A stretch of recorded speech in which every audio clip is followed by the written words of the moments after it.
Boa noite, turma. Tudo bem?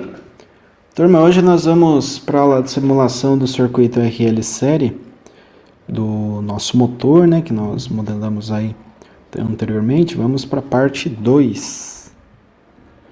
Portanto, teremos como objetivos, né, para a aula de hoje, análise do circuito do tipo RL em corrente alternada, referente ao motor de 10 CVs em valores RMS, né? Procedimentos de cálculo teórico para esse tipo de análise, comparativo com os parâmetros simulados do circuito. Então, foi simulado o circuito, foi levantado os valores RMS, vamos comparar nessa análise, e analisar a potência mecânica a partir do circuito elétrico, que tem uma correlação direta, né? Um circuito de conversão eletromecânica. Então, eu alimento com energia elétrica e quero energia mecânica na ponta do eixo do motor. Muito bem, então o circuito do nosso motor de 10 CVs era esse daqui. Quando fechamos o circuito, surge uma corrente com certo valor RMS. E para determinar esse valor, nós temos que partir da reatância indutiva. Então, calculamos o ômega para 60 Hz, é sempre 377 radianes por segundo. O ômega calculado 377 vezes 8,1 mili, 10 a menos 3 dá 3,05 ohms. Sabendo que a resistência é 4,53, a gente já pode determinar a impedância. Impedância em seu módulo, a resistência ao quadrado, mais reatância indutiva ao quadrado. Extrai a raiz, temos 4,53 ao quadrado, mais 3,05 ao quadrado. Calculando, temos raiz de 29,82, que resulta em uma impedância de 5,46 ohms. Então, nesse circuito de corrente alternada, pode-se pensar assim, em vez de um resistor e um indutor, é como se eu tivesse uma grande resistência aqui de 5,46 ohms. Tá? Eu estou alimentando essa grande resistência com 311, o valor de pico, 60 Hz em fase 0 graus. É isso que nós temos. Correlacionando essa tensão com essa impedância, surge essa corrente. Continuando ainda com este circuito, para nós analisarmos, nós temos que tensão no indutor, a corrente vezes o XL.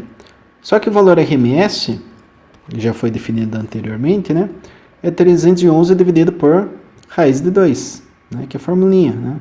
Valor máximo ou valor de pico ou amplitude para um sistema equilibrado, simétrico, dividido por raiz de 2, fazendo essa continha, temos 219,91 volts, ao pé da letra, que é o nosso famoso 220.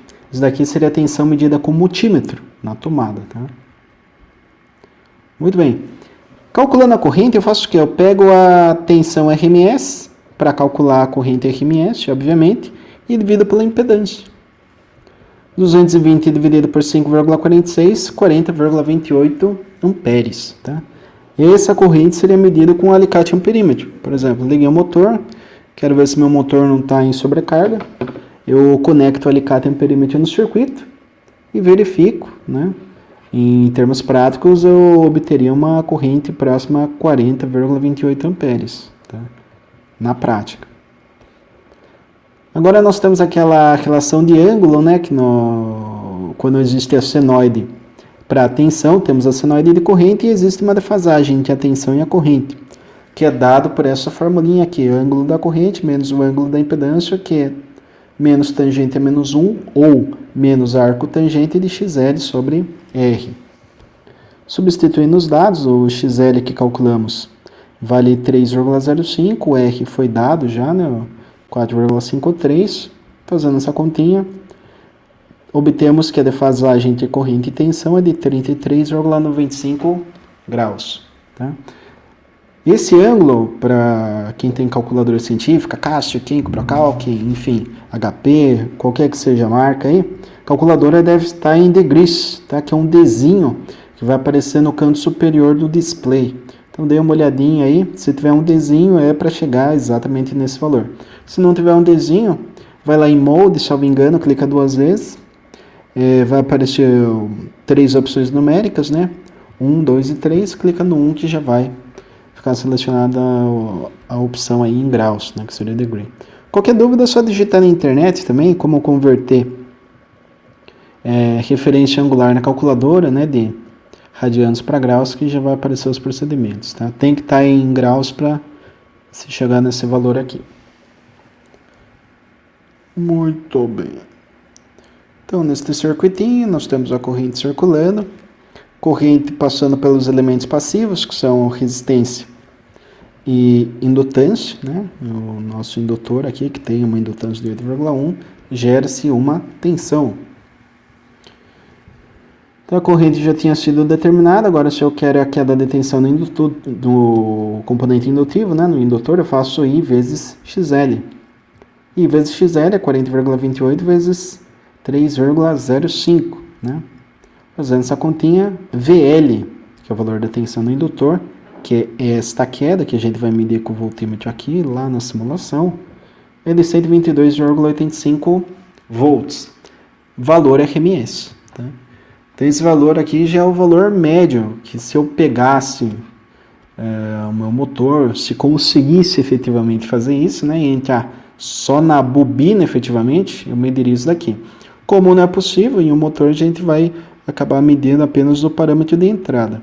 Mas em termos práticos, circuituais, né, que a gente consegue desenvolver no simulador, a queda de tensão que efetivamente está criando um campo magnético para arrastar o rotor do motor é de 122,85 volts dentro daquela alimentação de 220. Tá? Então isso daí é um conceito importante também. E a queda resistiva é a mesma corrente, né? Porque o circuito é série, não tem outro caminho para a circulação da corrente, ela só vai ficar circulando nesse sentido, né? O sentido horário. Então nós temos I vezes R, 40,28 vezes 4,53, e chegamos em 182,47 volts. Daí alguém, né, vai chegar e falar 182,47 volts no resistor, caramba, bastante. Mas espera aí, 122,85 no indutor? Opa! 122 mais 182, parece que dá mais de 300, mas o circuito é alimentado em 220. De novo, tensão no indutor, 122, tensão no resistor, 182. Lei de Kirchhoff normal, somatória das quedas de tensão é igual à tensão da fonte, 122 mais 182, dá algo aí próximo a 304, né? Aproximadamente, 304, bem diferente de 220, né? Por que disso, né? De forma resumida, é por conta daquela defasagem que existe entre o elemento indutivo e o elemento resistivo. O indutor ele está num eixo imaginário, ou pode pensar assim, no eixo Y, que é o vertical. O resistor está no eixo horizontal. Tá? Então, o resistor é real, o indutor imaginário. Se eu fizer real mais imaginário, nós temos uma resultante. Essa resultante, numa soma fasorial ou vetorial, como preferirem, gera os 220, porque existe uma defasagem. Então eu não posso somar direto. 122 mais 182. Não dá 220, tem que ser vetorial. Ah, então esse negócio que a gente estuda de vetores hoje usa na prática de motor? Usa pra caramba, não é que usa demais, tá? O motor é vetor. Falou em motor é vetor. Tá? Tanto que tem inversor vetorial. Tá, então... análise de corrente alternada sem vetor não é análise de corrente alternada, é uma análise de corrente contínua. Tá certo? Eu falei de inversor, né? Para quem não sabe, inversor é um equipamento eletrônico que é utilizado de forma bem resumida para controle de velocidade no motor mantendo a potência constante. O conceito de inversor é isso. Aqui nós temos o circuito, né? Dando segmento aí, o circuito elétrico do motor. Agora eu quero fazer a verificação aí da tensão RMS, né? Não só a tensão, mas a corrente também do circuito, né? E nós vimos lá que, simulando o motor aqui de 10 CVs, vai aparecer alguns valores RMS que são utilizados para o acionamento, né, da máquina, né, para o projeto de acionamento. Nós temos os valores medidos e temos aqui os parâmetros RMS. No simulador, 219,91, bem próximo, né, ao calculado. 40,21 também, e o 123, que no nosso caso foi 122,85, muito próximo disso aqui também. né? Temos aqui todos os dados, ó, certo? Então perceba, todos os dados medidos no simulador batem. Daí você fala, puxa, e esse último 182? Não estou medindo. Por quê? Porque é uma limitação desse programinha, tá? Mas se eu tivesse um multímetro, o multisim, que é instalado nas máquinas lá no laboratório da ETEC, ele tem a opção de medir via multímetro. Daí eu ponho um probe aqui e o outro probe aqui. E eu mediria 182,47. Tá? Então, como nós fizemos uma análise teórica, eu saí calculando tudo, então eu calculei também a queda no resistor. Na prática não tem como medir isso, mas no simulador seria possível se houvesse o software completo aí para a gente analisar.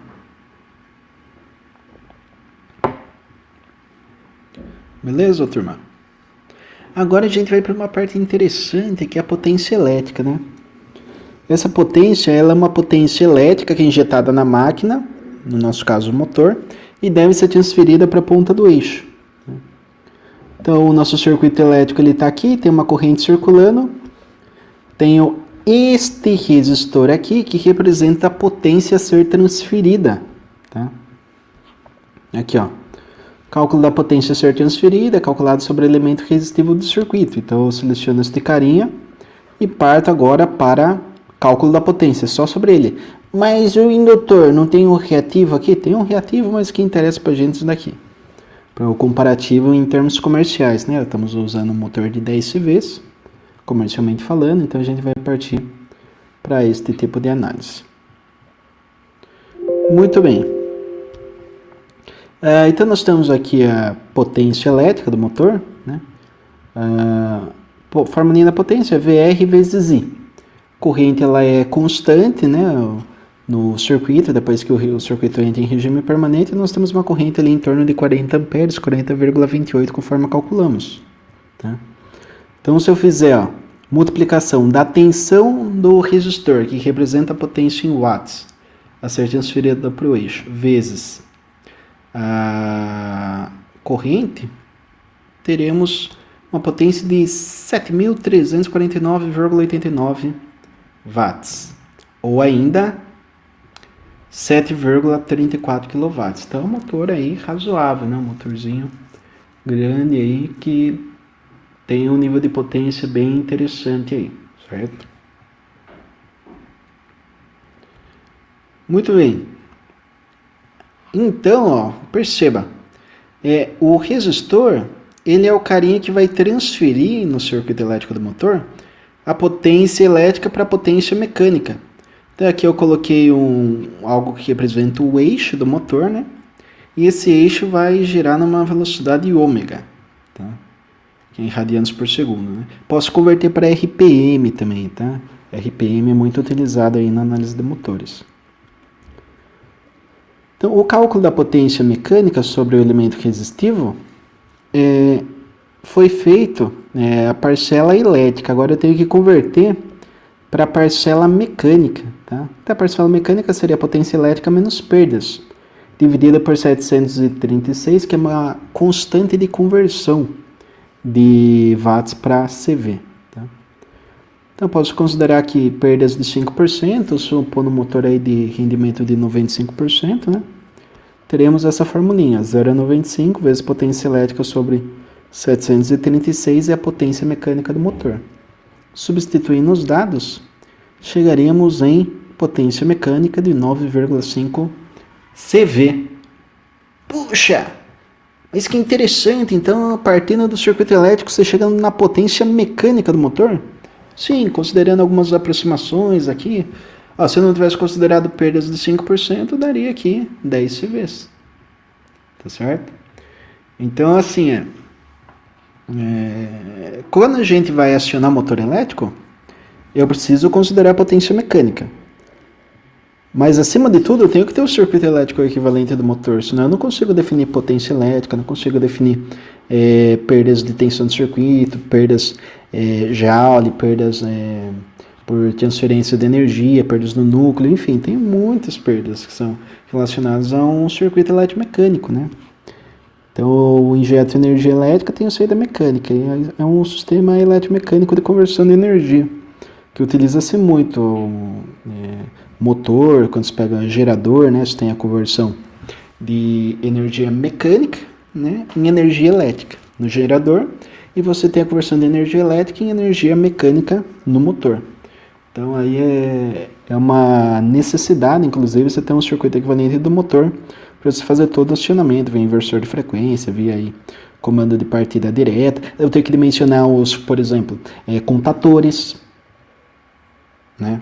Eu tenho que dimensionar aí o relé de sobrecarga, relé de falta. Tá? Eu tenho que dimensionar tudo isso aí. E eu calculo elementos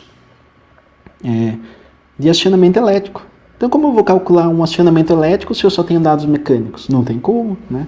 Então, eu tenho que converter esses dados mecânicos aqui, né, de potência que você vê em cavalo, né, cavalo de potência.